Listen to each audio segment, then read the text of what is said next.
সম্প্রতি যে নিউজটা ভাইরাল হয়েছে সারা বাংলাদেশ ব্যাপী, সেই নিউজটা তো সবারই জানা আছে। সানবিজ by Toni, সানবিজ by Toni, সানবিজ by Toni. তো অনেকেই জানে নাই সানবিজ বাই তনিটা কি, অর্থাৎ তনি আপু। আমাদের যে তনি আপু আছে, সে ঢাকা শহরে প্লাস বাংলাদেশের বিভিন্ন এলাকায় তার এই সানবিজ বাই তনি নামে একটা ব্র্যান্ড শোরুম খুলেছে। সেখানে নাকি বিভিন্ন ধরনের কাপড় চোপড় বিক্রয় করা হয়, মেয়েদের ড্রেস, পুরুষদের ড্রেস, বিভিন্ন ধরনের কাপড় চোপড় বিক্রি করা হয়।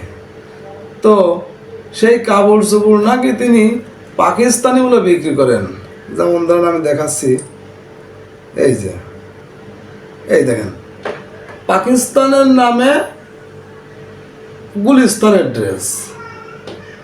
এই যে পাকিস্তানের নামে গুলিস্তানের ড্রেস দেখা যায়, এই দেখেন। আমরা শুনে এসেছি এবং বেশ কিছু গণমাধ্যম, ইউটিউবে, ফেসবুকে স্ট্যাটাস আমরা দেখেছি। সানবিজ বাই তনির ওনার রুবাত ফাতিমা তনি আছে আমাদের সাথে। কি হয়েছিল গতকাল আসলে? দেখেন, যে কোনো কোম্পানির নামে অভিযোগ আসতে পারে। সানবিজ বাই তনি আছে, তনি আপু আছে ওনার, পাকিস্তানি ড্রেস বলে বিক্রি করেন, গুলিস্তানের ড্রেস। আর এই জন্যই ভোক্তা অধিকার অধিদপ্তর তাকে 2 লক্ষ টাকা জরিমানা করেছেন। আমি তো মনে করি তনিয়াপুরে না জরিমানা করা উচিত কাস্টমারকে, আর তনিয়াপুরে মিষ্টি খাওয়ানো উচিত। কারণ কি, দেখেন, আমরা বাংলাদেশি মানুষ, বাংলাদেশে এত উন্নত মানের ড্রেস তৈরি হয়, সেই ড্রেস ক্রয় না করে যে যখনই আমরা শুনি যে পাকিস্তানি ড্রেস কেনার জন্য পাগল হয়ে যায়। তা তনি আপু পাকিস্তানের নাম করে যে বাংলাদেশের ড্রেস বিক্রি করতেছেন, এই জন্য তনি আপুরে ধন্যবাদ দেওয়া উচিত, তনি আপুরে জরিমানা না করে। নাকি বলেন আপনারা?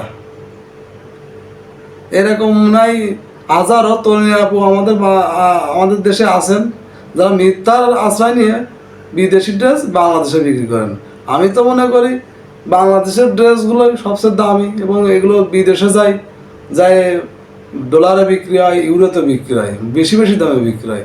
তা আমার প্রশ্ন হলো, আমার দেশে এত ভালো পোশাক থাকতে পাকিস্তানি ড্রেস কেন বাংলাদেশে আনবো আর বিক্রি করতে হবে? এই কারণে, যেহেতু আমরা মনে করি আমাদের দেশের পোশাক নর্মাল, পাকিস্তানি ড্রেস বা অন্যান্য দেশের ড্রেস দামি, ভালো।